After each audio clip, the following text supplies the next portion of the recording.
Hi, I'm Robin Young from Here and Now and the voice of that thing.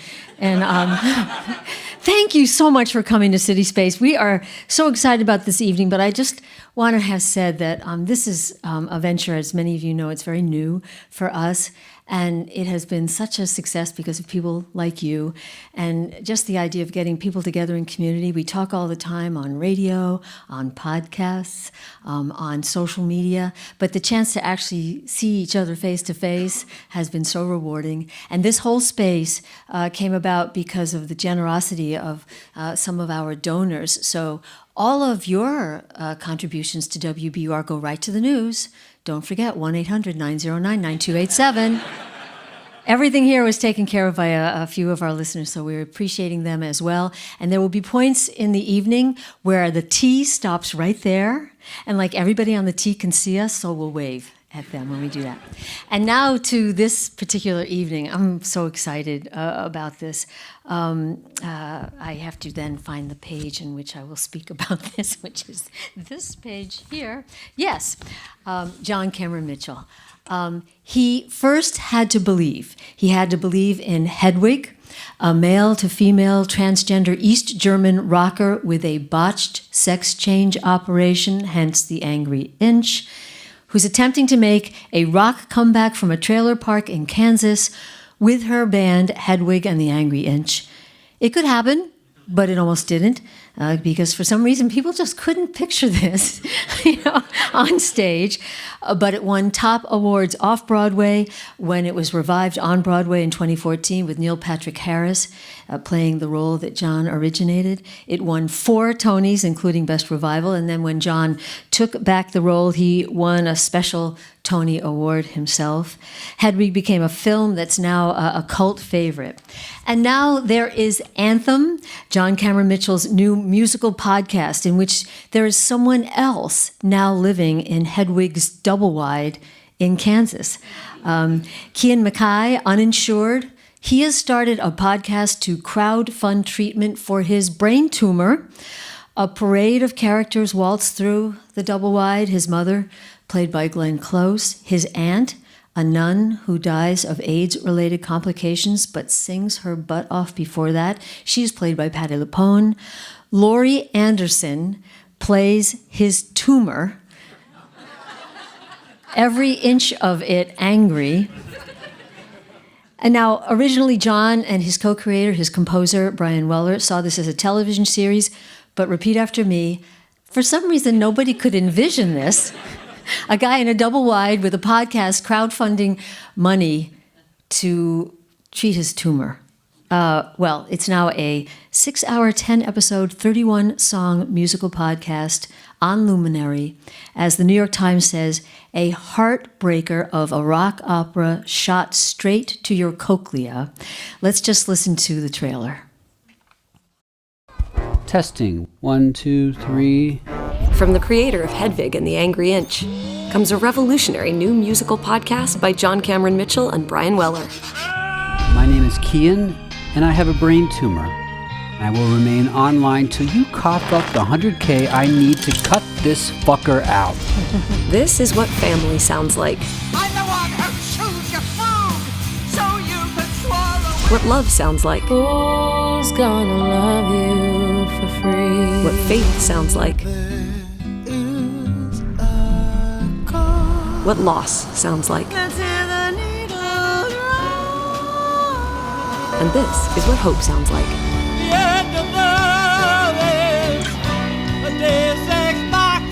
John Cameron Mitchell, Cynthia Erivo, Glenn Close, Nakana, Dennis O'Hare, and Patti LuPone.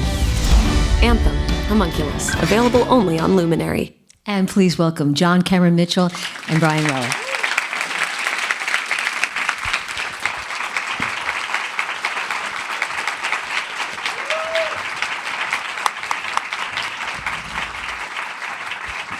Hello. Wait, you were going to bring the bottle. Oh, well.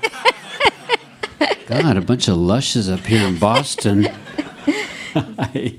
Oh, what a pleasure to be able to talk to both of you about this. John, you've said that at one point this was going to be a sequel. And do we say Hedwig? You say Hedwig.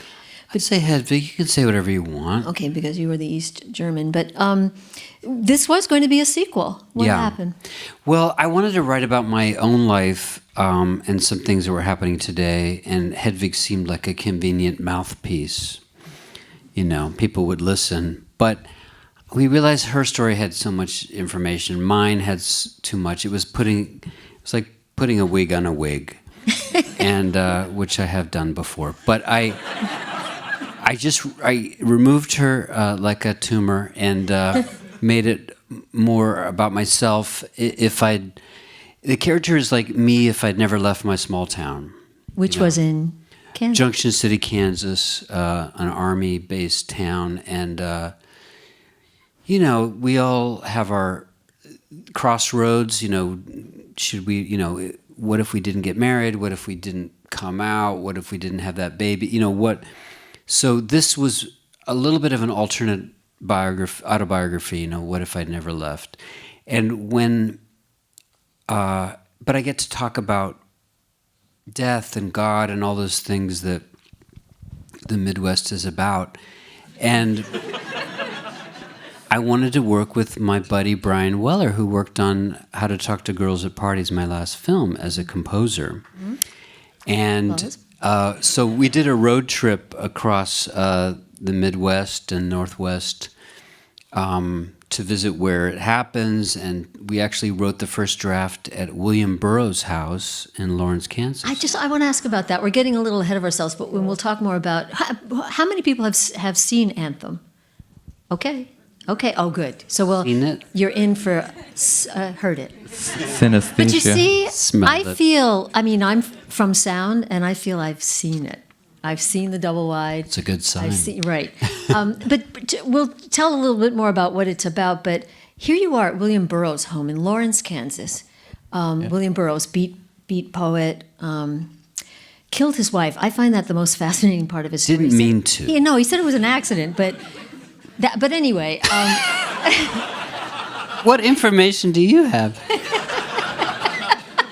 But so here you are with John in Kansas. You're from Portland, Oregon. This is his turf, and you're in Burroughs' home. What did you feel in Burroughs' home that lent itself to Anthem? It was surprisingly beautiful there. In Lawrence, you can get a large piece of land for very cheap. So he had this kind of tiny house, but this beautiful backyard, and the caretaker, who was sort of Burroughsian, was like planting these like African flowers and being like, well, the climate's changing, so these are doing really well here. His yard was 2 acres. Yeah, and the house like was just stream, tiny. and it had the Dotson that was like kind of part of the garden. Yeah, Burroughs' Dotson was still moldering in the bushes. He started driving late in life in his 80s against everyone's will, and got into an accident. And there's a scene in the podcast where an accident happens with Burroughs and his Datsun, and then later my character and his future boyfriend do ayahuasca they sneak into Burroughs' backyard, break into his moldering Datsun, and do ayahuasca there. Okay, so this is based in Kansas, but not the Kansas that we think of when we think of Kansas, because Kansas. I just want to go back to how this is an alternate. You know who you look like? Who? You look like Careful. No, that country singer who I love. Why is her voice going out of my head? Dolly? No. Dolly Parton? Doesn't look like Dolly Parton. Come on. No, she looks like. No, Emmylou Harris. Doesn't she? Okay. All right then. Totally. Watch the country music doc. PBS is fantastic. Okay. Yep. I think we just took a little. Sorry. But that's all right. No. Where's the bottle?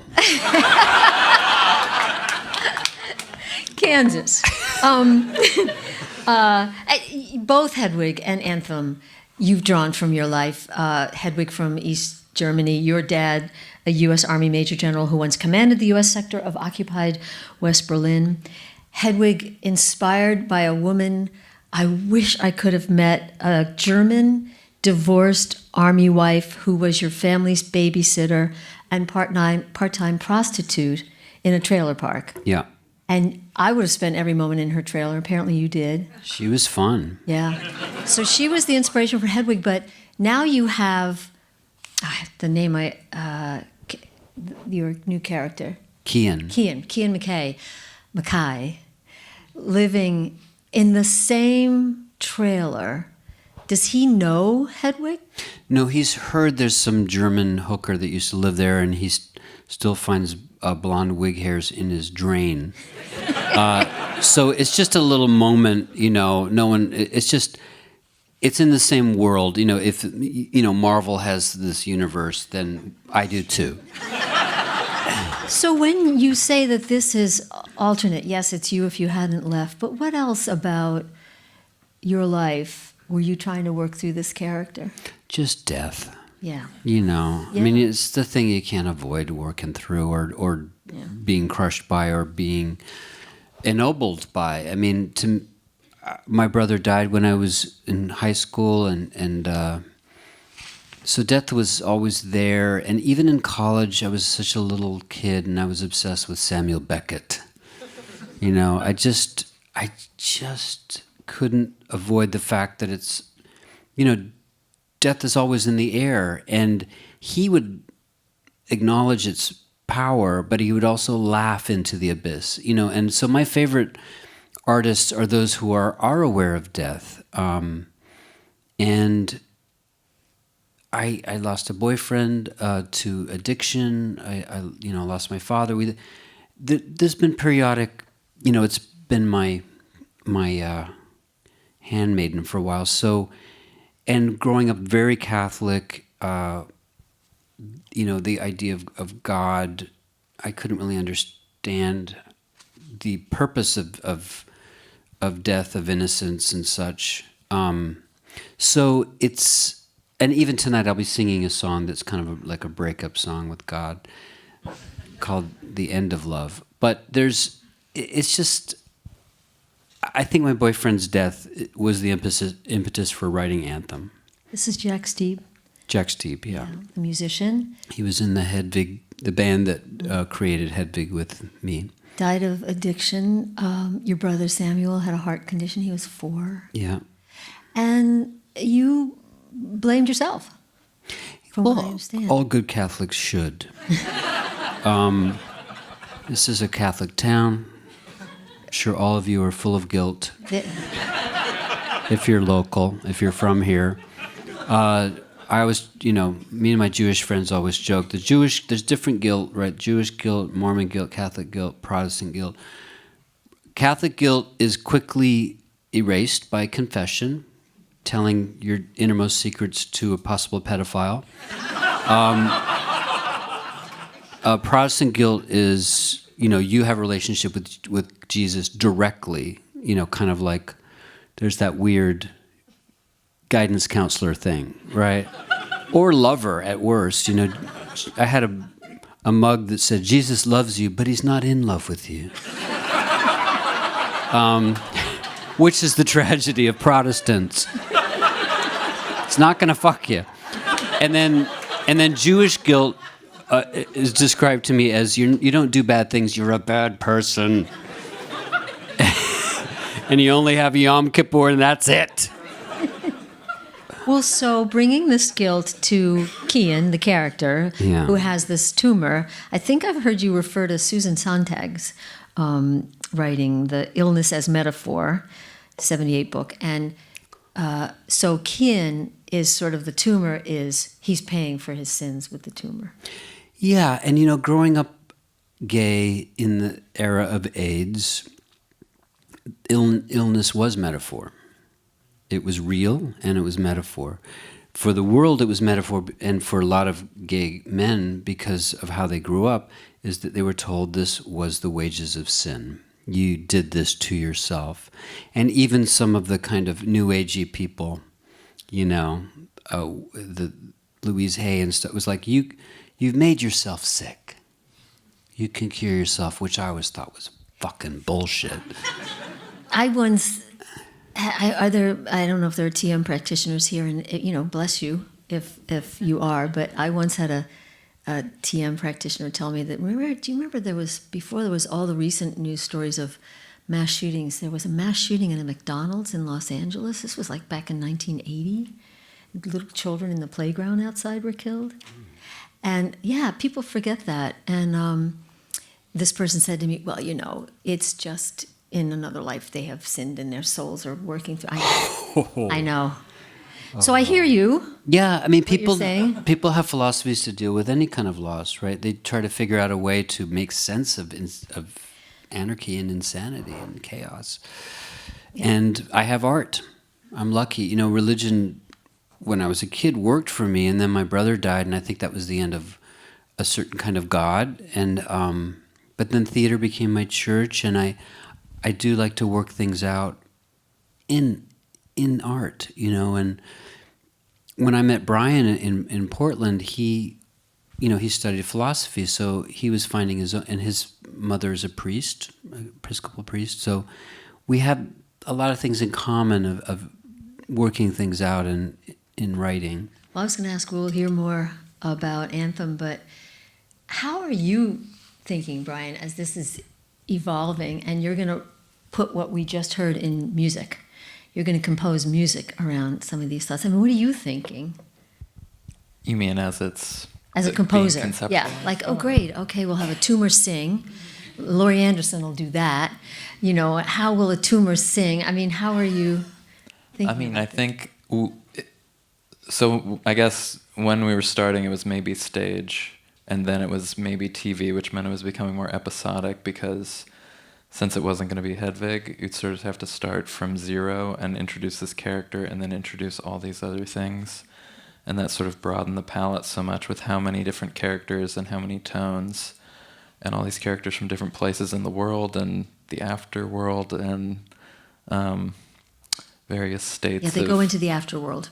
He does go into the afterworld several times. But it was exciting just because there was so many sounds that were sort of open to us. And eventually when we got the funding, it looked like we could really go a long way with what we had. And how do you explain to Glenn Close?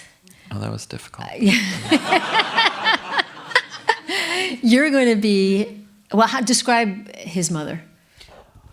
His mother's my mom, who was a Scottish painter, teacher who came over in the 50s, and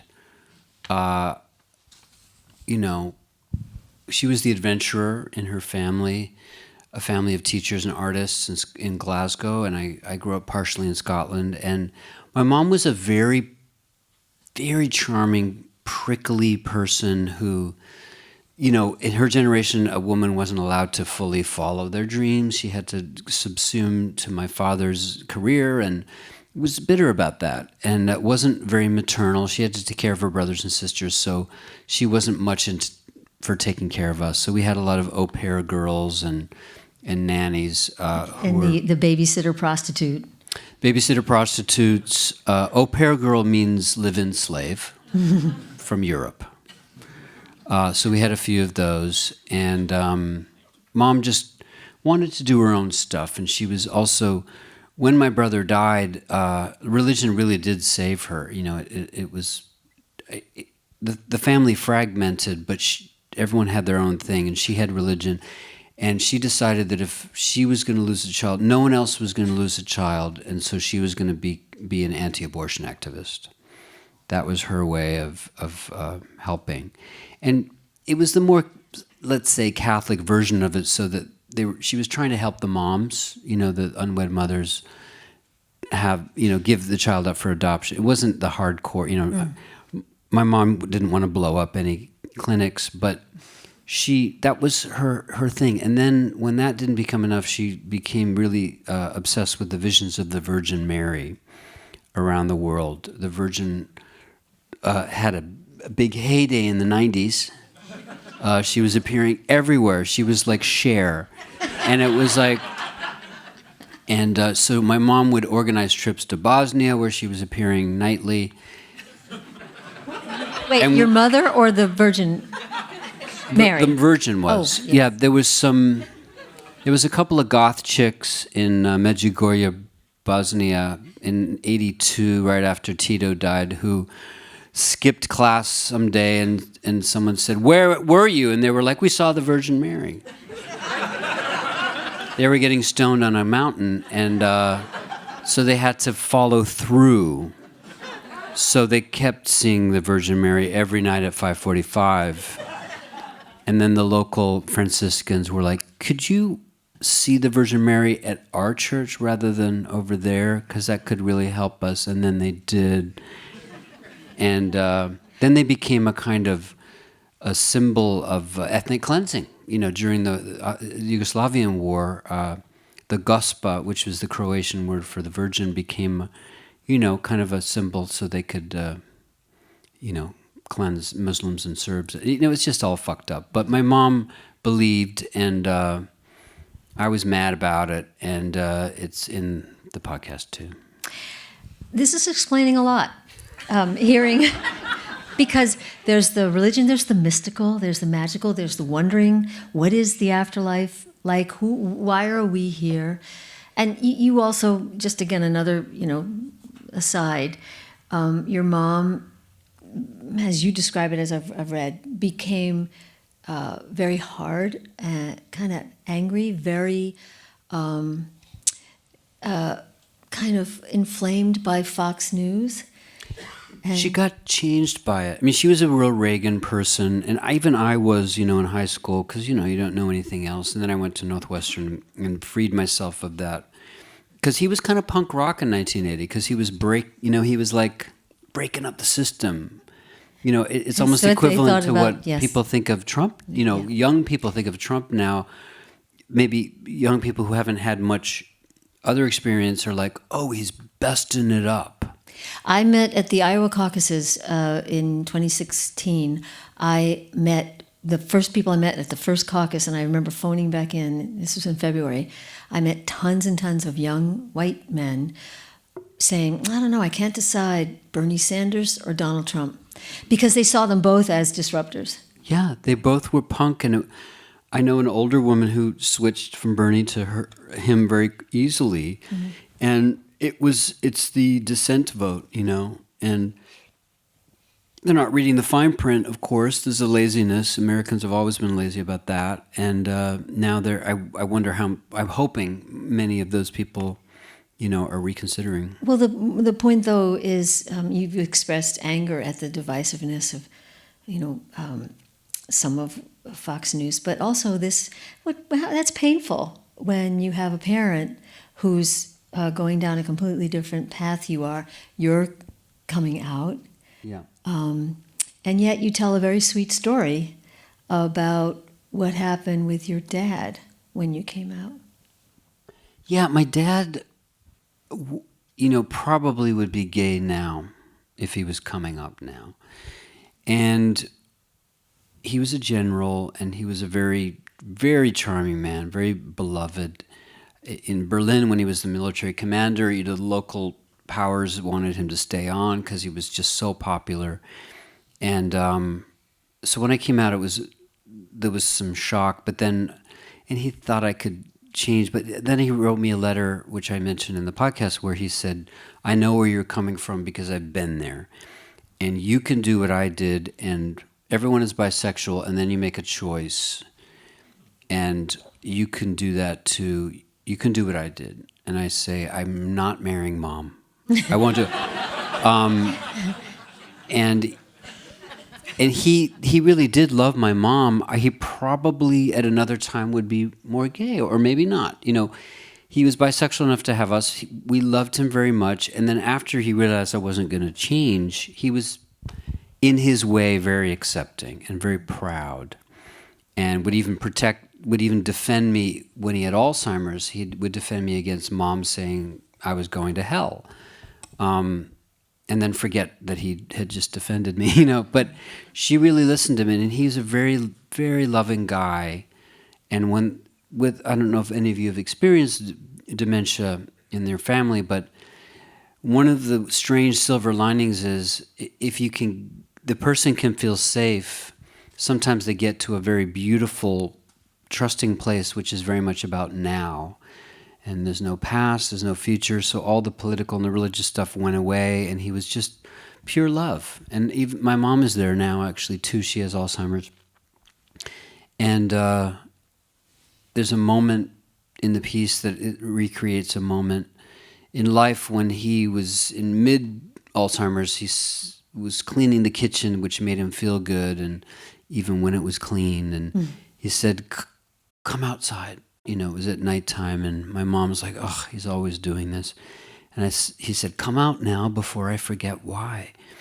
And then we went out, and he showed us the full moon over Cheyenne Mountain in Colorado, which is full of missiles. And he said, will you look at that?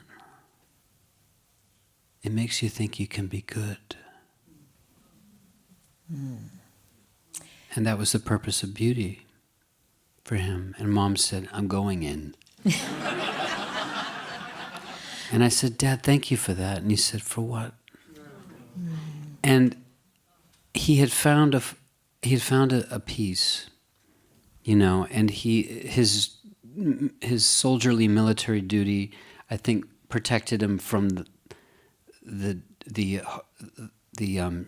uncertainty, the unstable ground of Alzheimer's. My mom was a different story and was very, very difficult for her, but she's in a happy place now. And maybe it'll happen to me. So, I mean, I think writing this piece was... That's the tumor. Yeah, the tumor is a Rorschach test. It changes meaning throughout the piece. And someone's like, oh, it looks like Trump, or, you know, it looks like, you know, I have an iPhone attachment that's an MRI ultrasound because I can't afford a doctor. So I put it to my head, and then in the piece, people are like, oh, ooh, you know, looks like Peggy Lee, or, you know, and it keeps changing meaning, and then it even speaks to me and wants to be identified, you know, and it wants me to call it God. You know, it's like, I'm the last thing that's with you. Isn't that what God does? Call me God. And I'm like, no. So it is a nice, you know, projection screen that you can do anything to it, which is really what death is, right? Some people can identify death in many, you know, in different ways. And God only exists because there is death. We wouldn't need a God if there was no death. So it has, you know, I respect death as an ennobler of life. You know, without an end, we wouldn't try so hard. You know? Well, so you lost your dad a few years ago to the Alzheimer's. You're losing your mom. She's fading. Lots to work out in Anthem.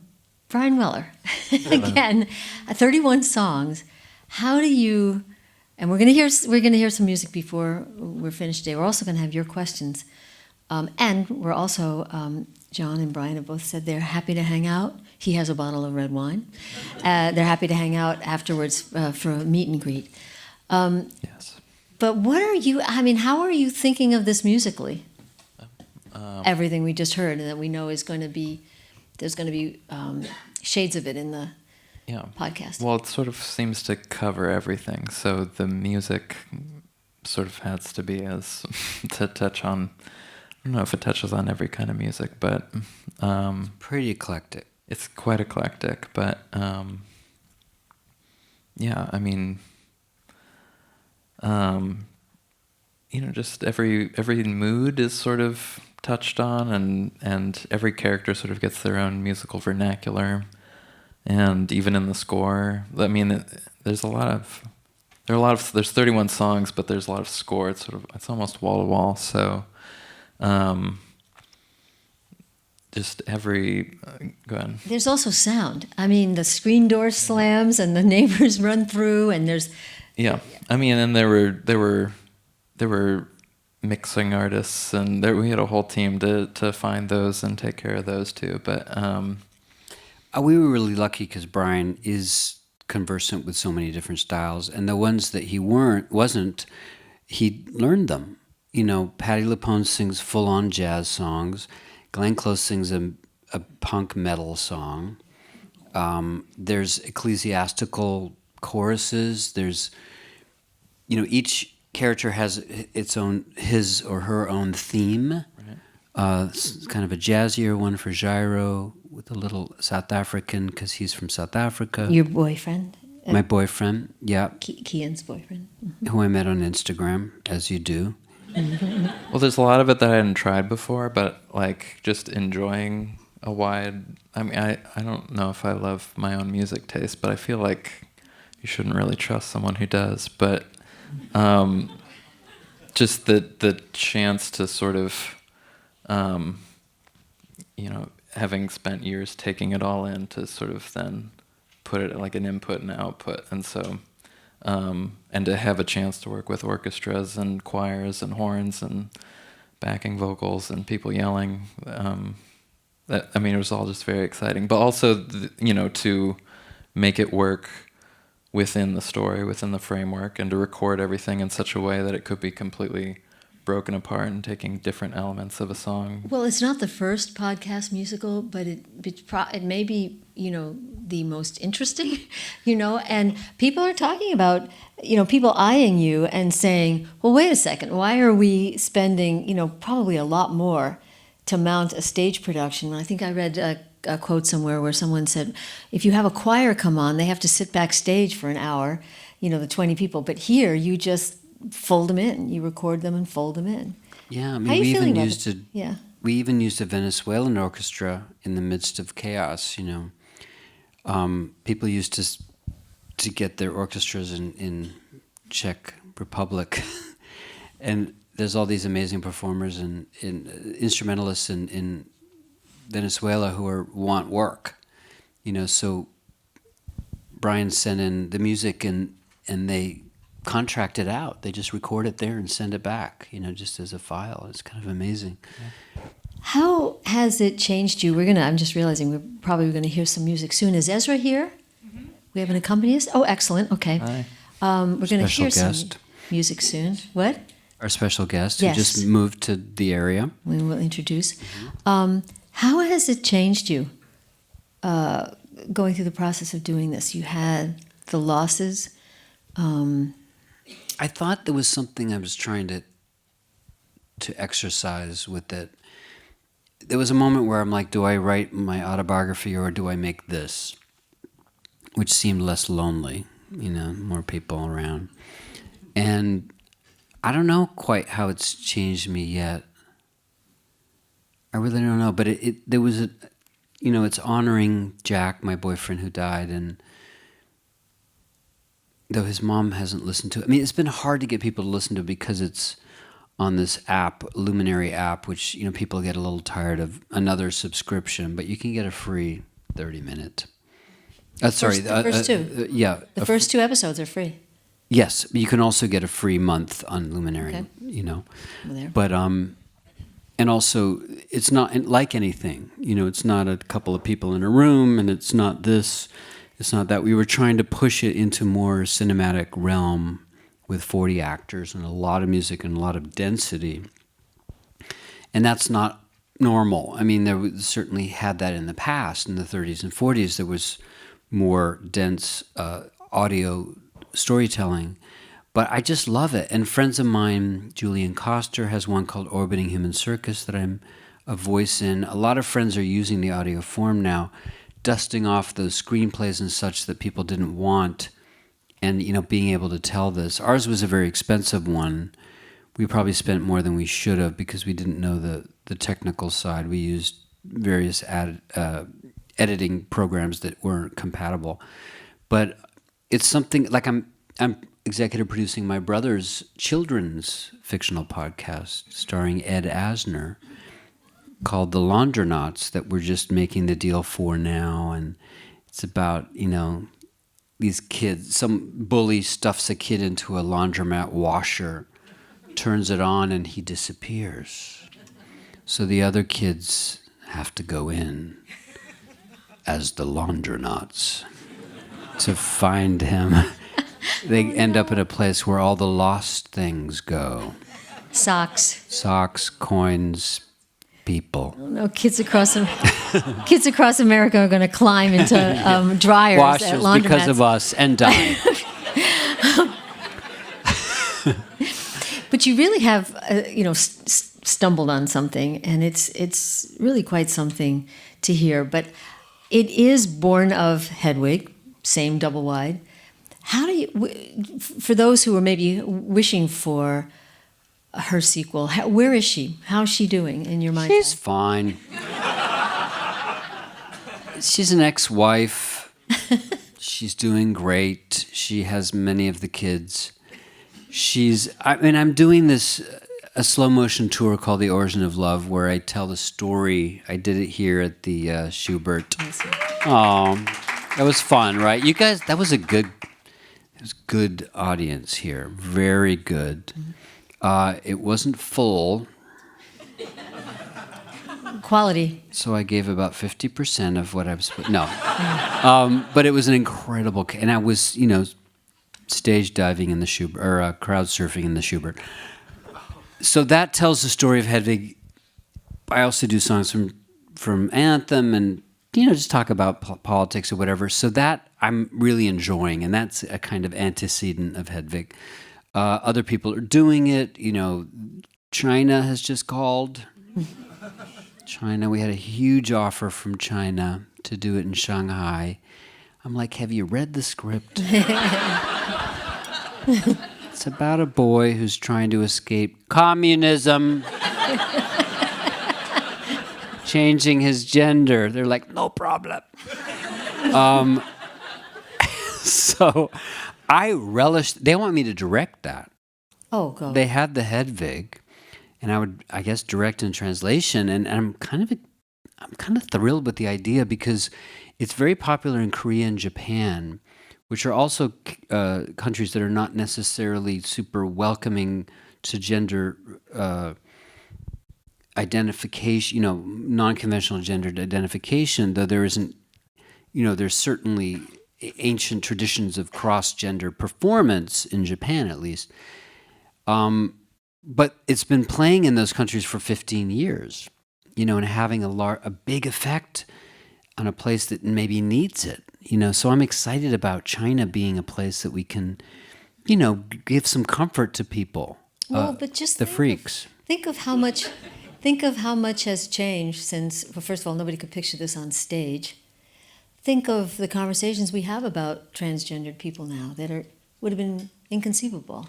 Well, I don't really think of Hedwig as trans personally because he was a feminine boy who was quite comfortable with his gender and in effect was forced into the decision. Because it's for those who probably everybody here does, but that was how he got out of East Germany. Just and to then marry, the wall fell. It was such a waste. He didn't have to do it. No, and he ends up, the communist government requiring, the binarchy to function, is left, not even wanting to be a woman in a trailer park and then watching the wall come down. And then the true transformation happens in the next moment, which is the wig, the makeup, the music. I'm going to make something of this. And that is something that everybody can relate to. Trans, cis, straight, gay, whatever, people find that they can relate to this unusual character, which is kind of a shock.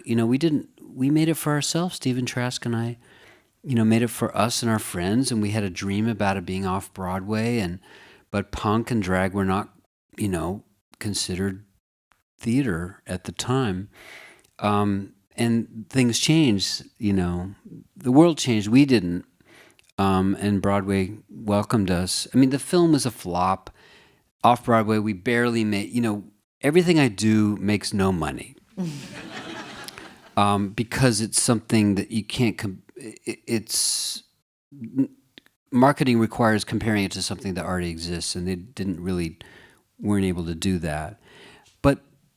But the dividends are emotional and they're multifaceted. They're not financial. The people I've met because of Hedwig, you can't pay for the quality of my life because of us doing that. It was a gift that keeps on giving, and I have to do other things for money, to pay for Mom's health care, but that's cool. That's fine. We all have to do our money jobs as long as we have the other things that we care about. You have to have both. Well, it's so interesting because Hedwig it was hard to monetize, and the film was hard to monetize, and so you turn around and do a podcast about a guy crowdsourcing funding to take care of his tumor, which, equally tough, but wonderful. Here's what I'd like to do. We do have some time for questions from you guys. I think we have a microphone. Is the microphone? Oh, it's right there. Sorry, with the lights, we can't see it. I love to hear questions that I have never been asked before. No pressure. So if anybody would like to ask any questions of John about Hedwig or Anthem, please, there's a microphone right over there. And then we're going to get... Here's a mic there's a here, microphone too. here. Alex is walking around with one. There you go. As somebody... Oops. 1 second. Yep. There we go. As somebody... No. Sorry. We're only a radio station. There you go. Yeah. As somebody... who has a little bit more of a history in live entertainment, did you find making this podcast difficult? Because like with theater, you have the audio, but you also have all the costumes, and the choreography and things. And now here, all you have is the sound that you provide to communicate with your audience. Did you find that a greater challenge? Or? No, it was very freeing, because those costumes and things require a lot of money and time. And we could, I could bring Patti LuPone in or, to a studio, and she could, be unshaven with her dog, and you can do it.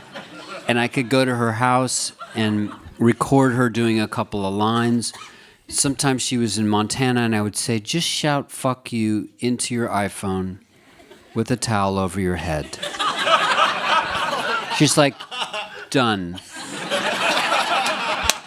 I did it last night. And she would just email that to me, and then I could drop it in the mix. And not everything could be done that way, but a lot of stuff could. So it made it more, like we were doing an off play. It was just fun. And Bryan was doing massive amounts of music with many instrumentalists, and that was new for him, but weirdly he had all the chops to do it. Well, I knew that you, with Hedwig, had been able to basically rehearse it for several years before it was time to really do it. So we took a lot of time to rehearse the music for like the basic tracks. We kind of had this band in my basement, which had the sewer was overflowing, and it was December, and it was like that, but it was good. But you also record a lot of your stuff, and with like 20 people in the studio with doing like real reactions that are in the podcast. We realized because the character is speaking to an audience in the trailer park, we also wanted to have a natural audience reaction, so we put mics around them too. We put people in the audience. That's what you're hearing. Yeah, separated by sound separation, so I could be separate and looking at them through a window, and so they could react to the jokes. When I would say, I finally hit my bottom, he hit me back. And I could get that natural laugh that you just gave without the fake version of it. So that was just something we did quickly at the last minute. So we learned a lot because we were in some ways the first to do something as ambitious. So I learned to make sure we had separation the way you do with the band. The vocals and the drum might be in a different room so they don't mess up the other recordings. But it was mostly film people that we recorded with, except Bryan had a very experienced recordist for music, Patrick Dervas, who worked with television and all kinds of bands. Well, I think we'd like to hear some music now. Unless, do we have other questions? Yeah, there's one right there. Do you have a mic? You can go to the mic stand, yeah. Wanting. It's Been a while. Forgot Yeah. you live up here. Sorry. I got a question for Bryan. Yeah. Sorry, because this anthem the mostly based on John's story, and it's more like a little bit like autographical. And I just want to, but Bryan, since you are one of the creator, what do you think you put in, like secretly or openly, to put your? Tell us the secret part that you put in. A secret that I put in? Yeah. What's your part of you? A part of me? I don't know. I mean, I was right when I met John. It was like 2011, and I think that I was starting to write a novel, and you said you were starting to write the Hedwig adaptation or the sequel, and we'd like sit in a cafe and just be writing together without saying a word to one another, and you know, I was there for all the readings and all that, and I mean, that's not quite what maybe in the spirit of what you mean, like a part of myself, but I mean, felt like I was there from the first time you mentioned it, and then when it was like changing and you were trying to think about what to do with it and who to do it with and all that. So I've been around. I knew Bryan as a novel. I met him. We were DJing in Portland. He was working that venue and telling people to get off the speakers. And then in the after party, people were having sex around us, and we were talking about Kierkegaard and Beckett, which has ironically happened more than once. We were the only people on the bed too. Yeah, but yeah, they were having sex on the floor, and he said, "Let's go to Voodoo Donuts," and we had like a bacon donut, and I didn't. And then slept in a park. He's a vegan. We slept in Laurel Hirsch Park, and then became friends. And he moved to New York, and then became friends. Well, that's how we became friends. And he was, you know, he's like me. You know, we're interested in the warp and weft of the world, but we're not necessarily going to, you know, we're tortoises rather than hares. You know, we like to move slowly and do our thing and not judge and move. You know, it's about the work. You know, it's not about the hipness or the heat or the money. And we're of the same tribe. You know, and he was moved to New York, and I would give him some jobs as my assistant sometimes to keep him afloat because he lived cheaper than anyone I know in New York. Never took the subway. Only flies. I just took a 20-hour bus up from Atlanta. Yeah, I mean, he won't take a train. He'll take a bus. It's too expensive. But there are reasons for that. He refuses any massages or extra thing because he says he hasn't earned it. And I thought, you know, I was Catholic, but he's... My mom's a priest. He's Episcopalian. So, is he? Well, right? Your mom. He's more... No longer, but... He's like Trappist. Well, what I want to do is, unless do we have any other questions? Because I know that we want to be able to hear some music. So let's do that, because I don't know which you want to start with. I mean, do you want to... Shall we sing? Yeah. Well, this is Ezra Furman, ladies and gentlemen, who hasn't, because of the high holy days, wasn't able to sound check. Because it is a sin to sound check in his religion. And he's coming in from where? Professional musician. I'm coming from where? Why did you ask me? Where are you living? Oh, in Somerville, near Boston. Somerville. Yeah. It's close, right? I don't even know. So I sound checked for him, pretended that I was him. You have similar voice. We do. We have a good timbre. I'm going to do this. Ezra is an amazing musician, composer that I discovered in The Guardian because British people appreciate Americans first, right? And he's a huge rock star in Britain. Here, he's a very respected artist. And you may have seen the show Sex Education on Netflix. He did all the music for that. And including singing The Origin of Love at the prom. which we're going to do tonight. It's been a while. I broke up the song here, Ezra. I don't know if you saw this. Yeah, I saw it. It's like, I saw it. We're gonna be fine. I have to pee. Can I go pee? Can I go pee while he gets ready? And so, I had never had any control of this evening. You know that, don't you? I never, ever did. So Ezra, have you ever heard the Jonathan Richman song? Isn't it Jonathan Richman, Somerville, where the leaves grow on the trees? Isn't that? That sounds like something Yep. you would write, yeah. It's sort of the claim to fame about Somerville. Okay. He'll be right back, won't he? Jonathan Richman really put Boston on the map. Before that, no one had really heard of it.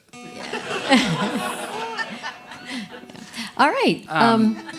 So what I think is interesting, we are going to hear "Origins of Love," though, aren't we? As one of the songs you're going to hear. And this the only one. This is. Oh, I thought we were doing an anthem song too, but. Oh, yeah, that's right. Oh, you are. But not me. Okay. All right. Well, certainly not me. But "Origins of Love." In how many people have seen Hedwig? Oh yeah. Okay. You know how he refers to Aristophanes' speech in Plato's Symposium, right? Throughout. He tells the story in The Origin of Love. It explains that human beings were once round, two-faced, four-armed, and four-legged beings. And angry gods split these early humans in two, leaving the separated people with a lifelong yearning for their other half. Now, if he were here, that would be the great intro, and I'd hit the post, and we'd go right into singing it. But we're going to hear Origins of Love, and then... Yay! Origins of Love, and then we'll hear an anthem song. It's just one origin. The Origin. origin of love. Yes, right. Origin, that's right. Okay. Okay. Now, this is very unrehearsed. It's loose. It's rock and roll. That's the campfire version. It's punk. Yeah, that's right. Oh, boy.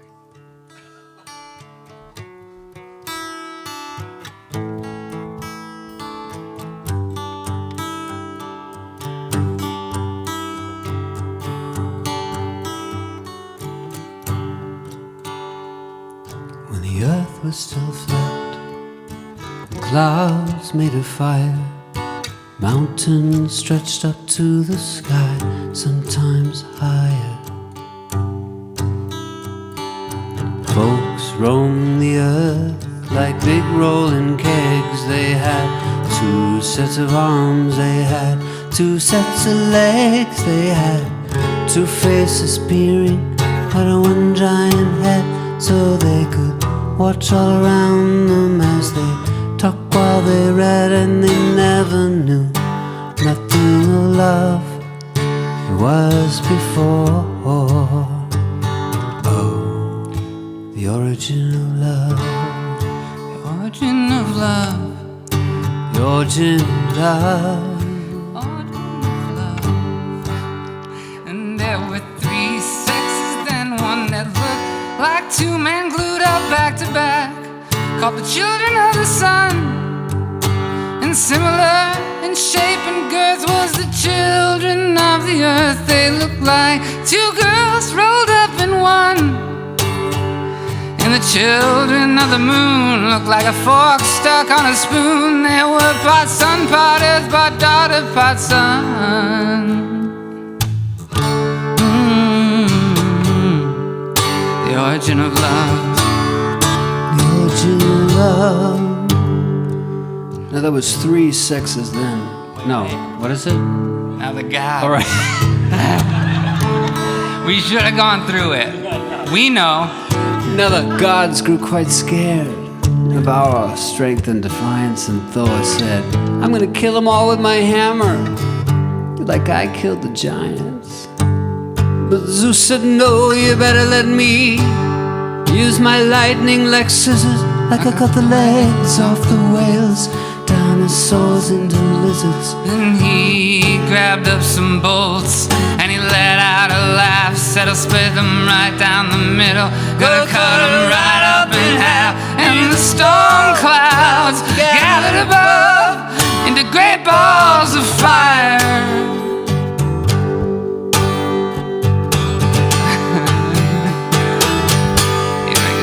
And then fire shot down from the sky in bolts like shining blades of a knife. And it ripped right to the flesh. Oh, the children of the sun and the moon and the earth. And some Indian god sewed the wound up to a hole, pulled it round to our bellies to remind us the price we paid. And our sires and the gods of the Nile gathered up a big stone to blow a hurricane and scatter us away. A flood of wind and rain and a sea of tidal waves to wash us all away. And if we don't behave, they'll cut us down again, and we'll be hopping on one foot and looking through one eye.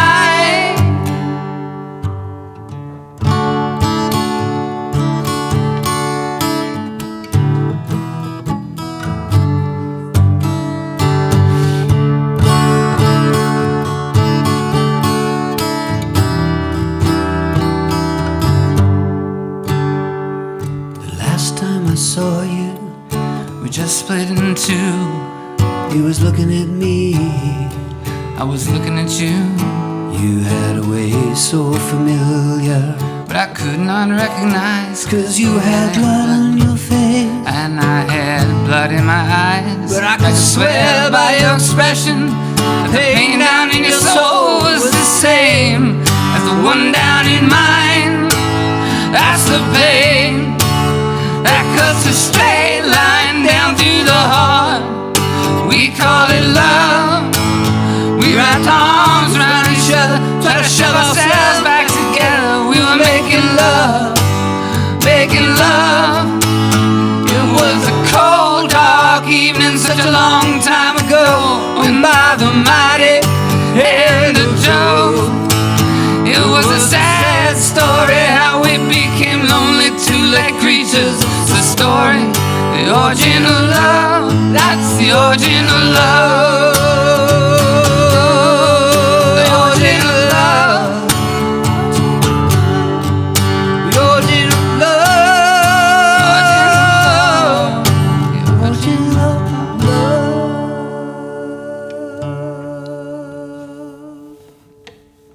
Yeah. Thank you, Ezra. Thanks. What a good song.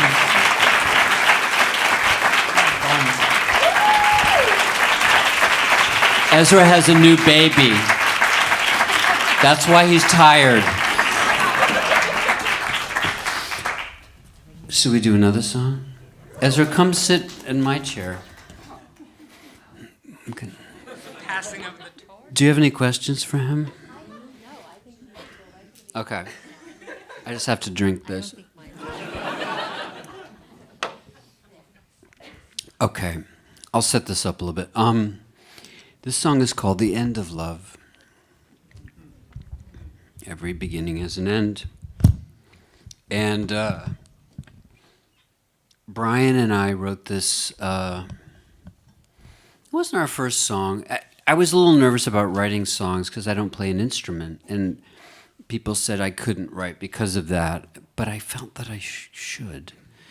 And Bryan's like, of course you can. And we're going to get over that by, we're going to write 20 songs in 12 hours, which he's done before.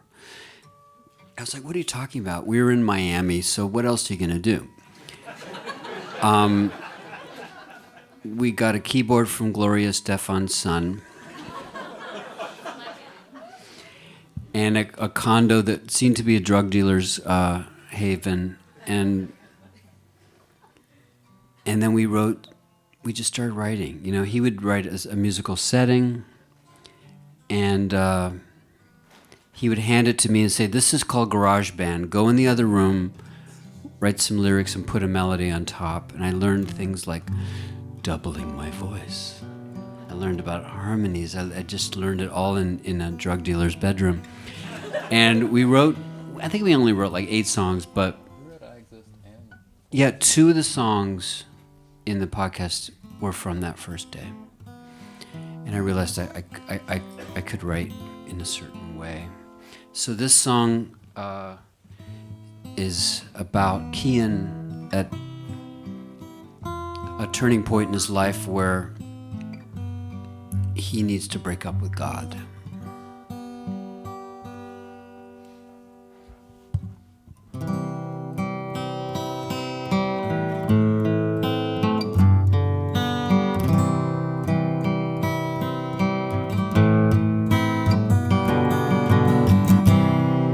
When I think about you, I think it's all been said before. The words rang true, but what were they for? You were a small disappointment, a careless hand on the thigh, sweet inferred words that were never implied. Who could frame the fearful asymmetry between lust and love? Is God the synapse or the thought caught between what you want and what you bought? Are you the final thread that binds the failing world to me? Baby, is that all you want to be? The end of love is a terraced grief that's like a drip down the mountain. The hill, the ocean, I'll carry you over the water. You grow heavier with every step till you drag me down as sure as Ophelia's dress.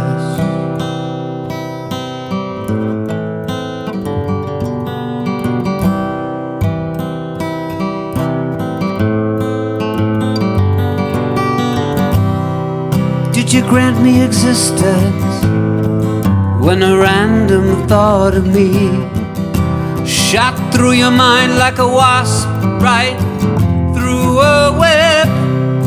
You clothed me in life, but my garment strangles me like Desdemona, struggling with fortune and seeking a lover's eyes.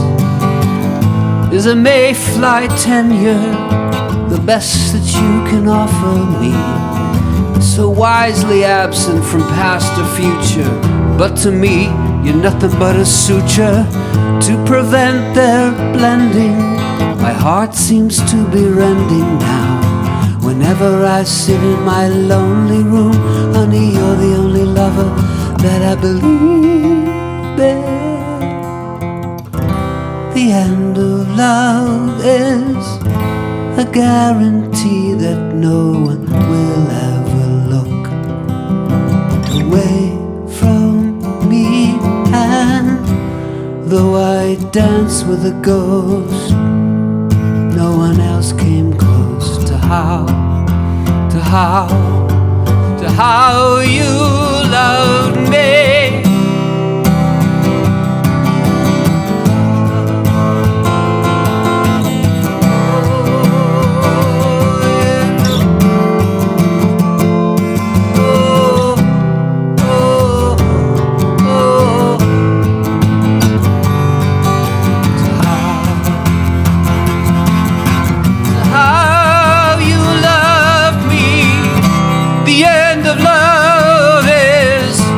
Deus ex machina, but ain't that better than a Deus?